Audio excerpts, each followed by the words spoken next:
The Transkaroo is an endurance event that takes place between Ceres and Sutherland every year, 240 kilometers in under 18 hours.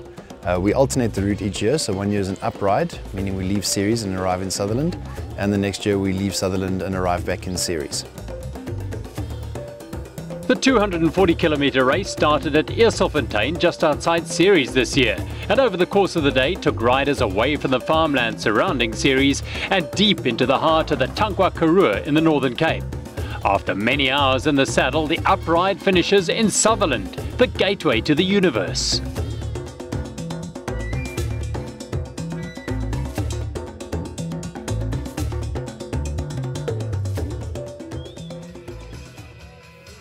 A 7 AM start meant it was still dark and cold as riders gathered ahead of a grueling challenge. The mood was somewhat tense as the race start drew nearer.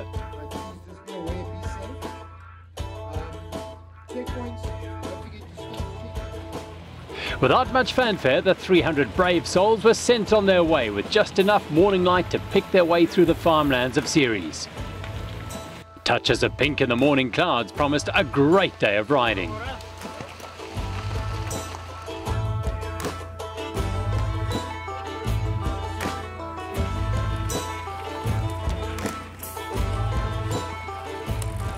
Sleepy cows seemed a bit surprised to see so much activity so early in the morning, but the riders had little time for looking at farm life as they tried to warm up cold limbs.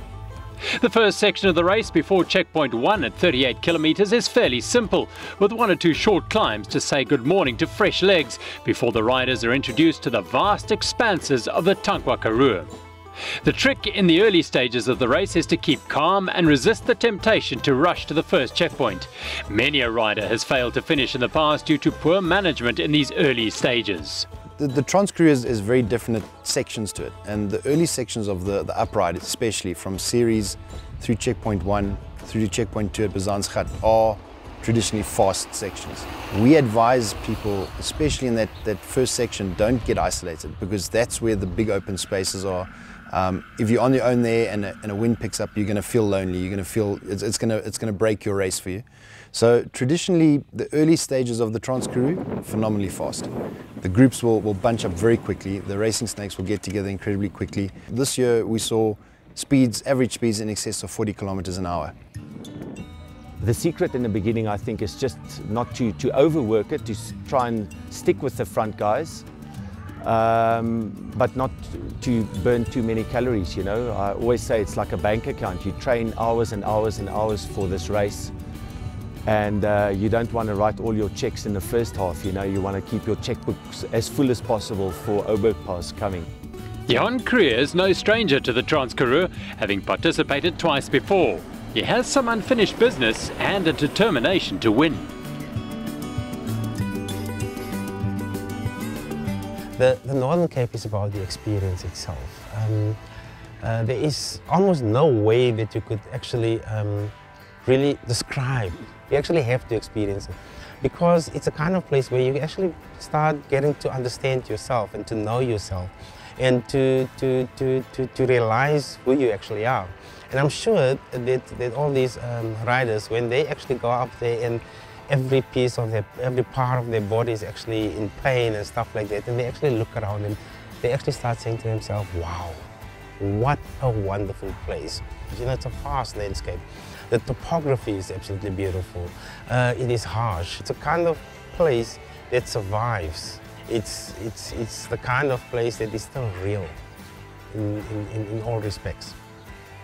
The Transkaroo, the Karoo itself is beautiful. It's one of our places that we do come to. It's got its own natural beauty, especially when the sun comes up, and when the sun, even during the day, the sun sort of reflects off the different surfaces, and it's stunning beauty because of the huge open spaces and the rolling hills. Although I must admit there were times we didn't have a chance to look too much at the scenery, but when we did, we still were commenting amongst ourselves, look at that, look at this, wow, you know. So you can't compare it and say it's better or worse because it's in its own category. So the Karoo is a stunning landscape in its own sense. By now, riders had stormed through Checkpoint 1 and traversed the first of many long, flat roads, which are typical of this region. They were getting a taste of what riding in the Karoo is all about.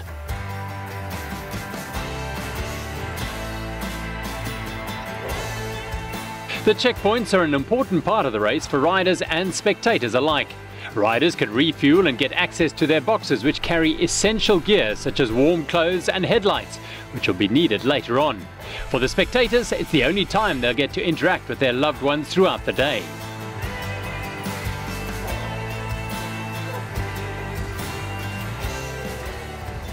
Up front, a group of riders had formed a peloton which was cruising along at a tremendous speed. In that group was Transkaroo, who had great hopes of winning the 2014 race after failing to finish in 2012 due to bad planning and not quite getting the desired result in 2013. This year's Transkaroo was my big focus of my year and maybe of my cycling career since I've been back on the bike for the past 5 years. And I came to win. I came with the mindset to win or at least podium if all works well. You know, if your body lasts, if your bike doesn't have any breakdowns. So my mindset was to come for a win. My plan for the first half of the race was just to survive, to hang as best as I could with the front guys, which worked really well. There was a few fast guys that I think might have gone a little bit too fast in the beginning and they suffered later. And yeah, it worked well to save my legs for the second half, which is really what this race is about. The high pace being set by the peloton saw weaker riders slowly dropping off the back. These riders would have to quickly gauge the situation to see if it would be possible to form another smaller group, otherwise face the prospect of isolation on the seemingly never-ending roads of the Karoo, a daunting prospect for anyone in the middle of the vast landscape.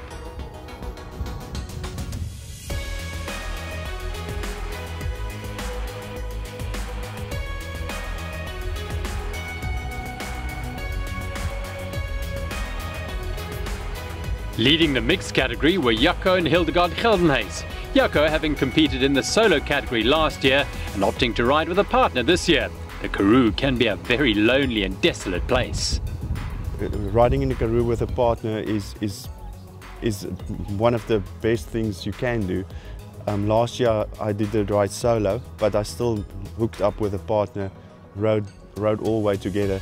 Even the top guys, they will try and stay in a bunch for as long as possible and then break away later on, because you get lonely.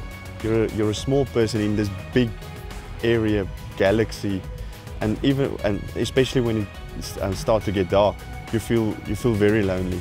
We were riding in the dark the last hour we rode in the dark last night, and we were just about 20 meters apart from each other. And she shouted at me and said, "Well, don't leave me alone out here." So you know, it is quite a frightening place if you're not used to it.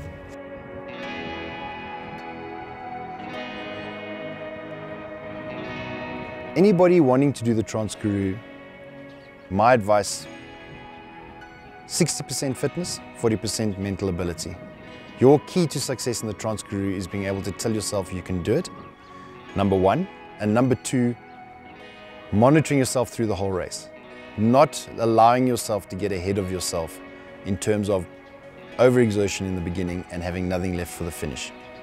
That's my advice to anybody doing this for the first time. Plan your ride, ride your plan.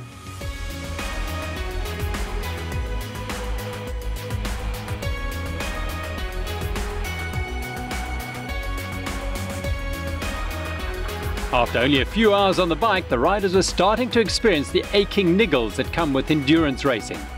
You know, when one rides a bike, then you actually do suffer. When you ride a short race and it's say a 100k race, you ride it in a different way and there's a different intensity level. So your heart rate's much higher, so you suffer in a different way. For instance, my arms felt like they were going to fall off at one stage because of the corrugations, the nature of the route. So it's a different kind of thinking and a different kind of suffering that you have to go through. And I think mentally, if you know it's going to happen, when it happens, then you don't start worrying about it. You just say, this is part of the package, and let's just carry on and ride. Nobody asks, how are you feeling? How's your arms? Because everybody's suffering from the same symptoms. You can see it, you know.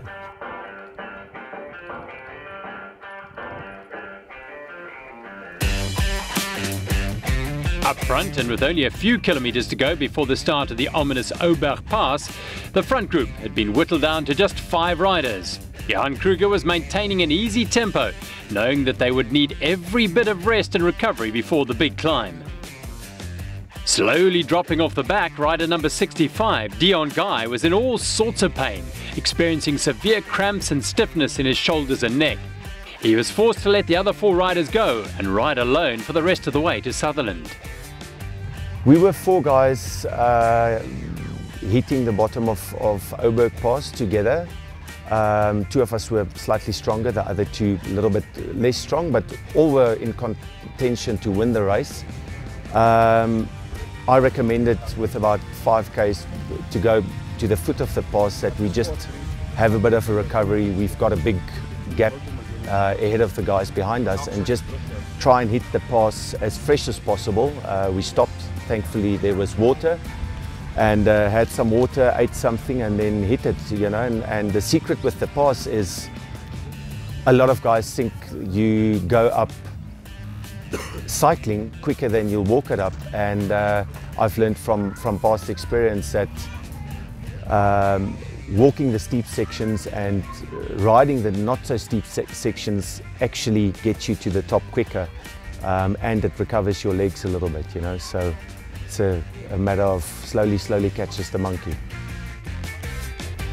Kruger's interesting strategy seemed to be paying off, as Isak Versace made no ground on him, despite managing to stay in the saddle for most of the way up Oberg Pass.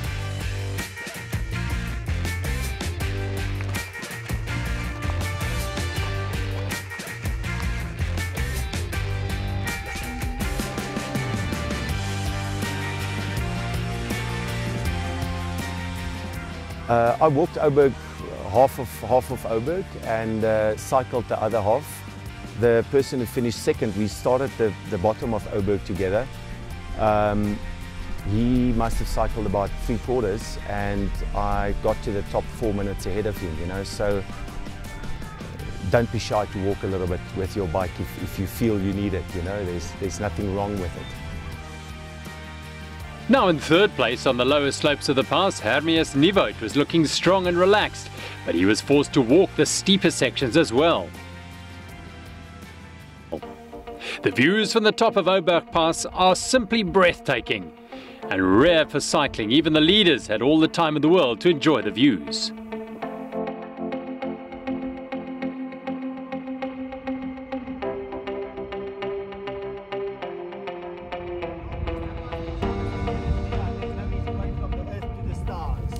Eventually, Kruger summited the brute of a climb, proclaiming there's no easy way from the earth to the stars, and stopped for a lengthy break at the water point. Some locals had driven 100 kilometres to be at the top of the pass on the day to encourage and support the riders with delicious braais and festivities that would go on late into the night until the very last rider got to the top. Soon Kruger was back on his bike for the last 40 kilometres to Sutherland. 4 minutes later, Isak Versace arrived at the top to refuel with Powerade and bananas, along with some encouraging words from the locals.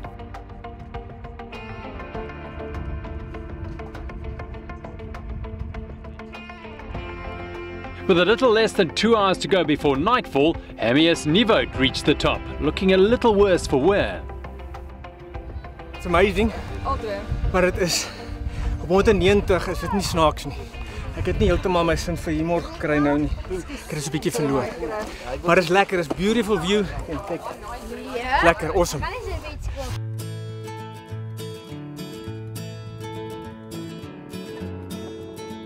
Back out on the route, a lot of riders are only at checkpoint 3 with 100 kilometers to go in the race. Everyone was suffering their own little battles in the late afternoon heat, using every downhill to rest the legs.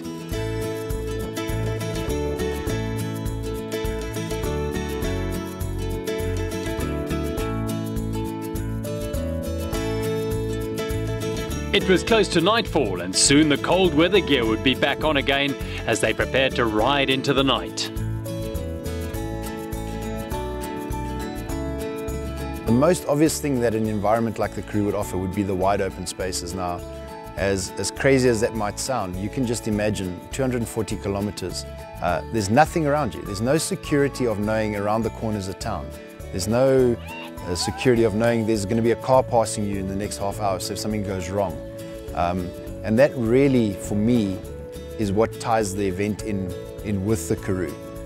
People honestly get to discover themselves because it's about them and it's about their bicycle and it's about their place in that environment. Either they're going to make it or they're not. But one thing that is for sure, which they realize, is that they're on their own. They're the ones that are going to have to make it happen. On their own or in a group, every single rider was starting to get to that place where willpower gets them through more than physical strength and fitness. This is where a person's true strength begins to show. To me, one of the most important things about this race is to read your body and to listen. If you've got a drink, eat, you know, if your body asks for anything, feed it. And that's what I've learned from the first and the second Transkaroo. I learned a very hard lesson in the first one, and yeah, I think you've got to learn from your mistakes and go forward. On the long, lonely roads to Sutherland, Kriya was within sight of his first ever Transkaroo victory. The conditions from their home was perfect in terms of weather. It was mostly a tailwind. There's a few rollers, a few climbs that really hurt after 220 or 230 Ks. The challenge was to pace yourself to such an extent that you don't get caught, but also you don't burn up. You know, you can pop or you can just get into trouble. You know, so yeah, I'm very grateful for the Lord keeping me safe all the way home. Sutherland is the highest town in the Western Cape parts of the country. We're on the Central Plateau, same altitude as Pretoria, 1,500 meters in town, approximately, and coldest place since he's been on the weather service. Finally, in the early evening sunlight, Johan Kriya arrived in Sutherland to the cheers of the small crowd that had gathered. Third time lucky for him, and in winning he set a new course record for the upride with a time of 9 hours and 30 minutes. 8 minutes later, Isak Vasachi arrived at the finish at Jupiter Guest House with a huge grin on his face. And finishing in a well-deserved third spot was Hermes Nivot. All the top 3 riders breaking the 10-hour barrier.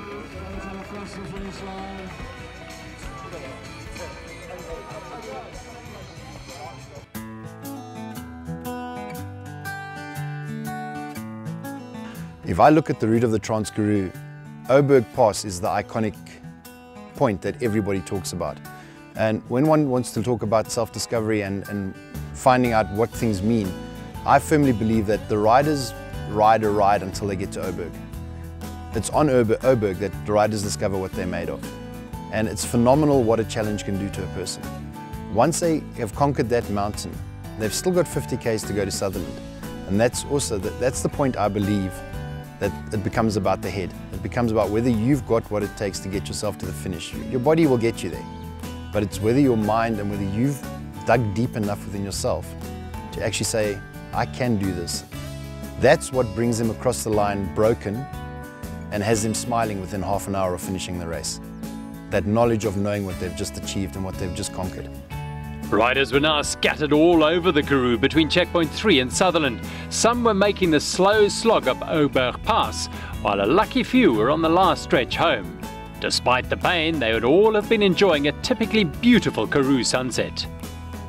It's the only reason why I come back is because of the beauty of the area. I mean, it's now 2 years in a row where we got perfect weather. It's awesome. It's very pretty. It's clear skies. When it gets a little bit darker, you see the most beautiful sunsets. We were on top of Oberg before the sunset, so when we drove on the last 40 k's and we looked to our right, we saw the sunset, the pink beauty of the area. It's just amazing. Nightfall descended on the riders, creating a new and eerie feeling to the race. As light disappeared, the path ahead became unclear, and distant lights of farmhouses became beacons. The riders who were still making their way up Oberg Pass were now in a completely different zone of discomfort and pain, a place they would rarely find themselves on a normal day-to-day basis. Everyone was dealing with it in much the same way, by placing one foot in front of the other and taking it step by step until they could see and smell the welcoming fires on top of the pass. How's it going, Amir? Tired, very tired. Why are you so tired? No idea. No, this mountain, it broke me. It was actually better than I imagined it would be. No cramps, no fatigue. I just took it very slowly, and it was a beautiful day, beautiful sunset, beautiful people, nice track, nice, it's just beautiful. But I'm glad I'm here. Now I'm going to put this light on, and then my big gears, and then I'm going to fly to Sutherland. Awesome. That's it. Enjoy it. Thanks. Now they say the up, contrary to all belief, is easier, but I'm still waiting for that easy. But anyway, it's only 45 or something in the 40s back home, and a whole 6 packs of beers. I'm going to down them all at once. Jeez, it's the worst thing I've ever had in my whole life. Wow, it's impossible to cycle out. And it's just so loose rocks, very steep.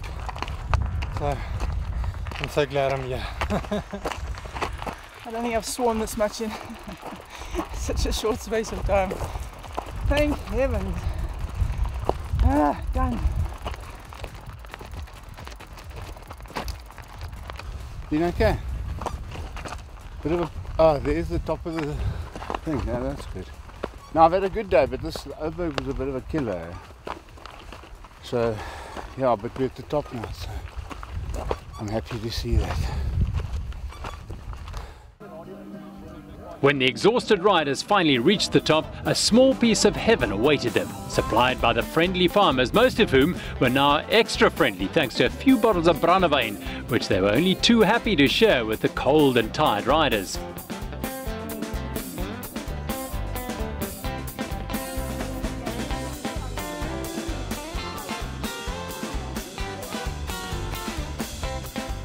After more than a few minutes to recover, they were back on their bikes and off to Sutherland.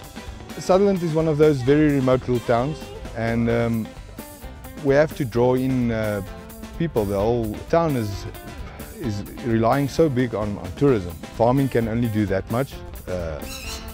You need huge farmland to make it economically viable, and the only other income is tourism to the area. So we need events. We need them dearly, and yeah, we open with open arms every year. We want them, and bigger and better. With Sutherland and its warm Karoo hospitality awaiting them, the riders were spurred on through the last 10 kilometers of the race, perhaps the longest of their lives.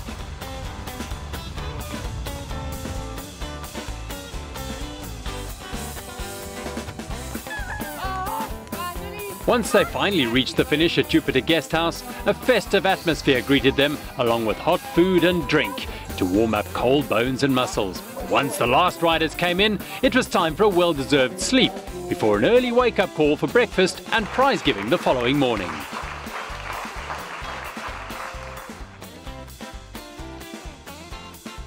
Transkaroo Masters won the men's team category nearly an hour and a quarter ahead of MTU Mutual.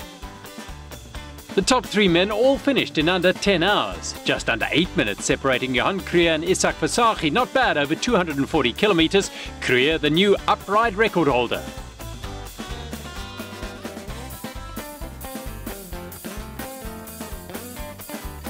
Team Nexus were the winners in the mixed category ahead of M-Race. And the Lunar Chicks rode like stars to take the women's team title. Lisbeth Christopher was nearly an hour and 3/4 ahead of Elisma Koch to take the solo women's title.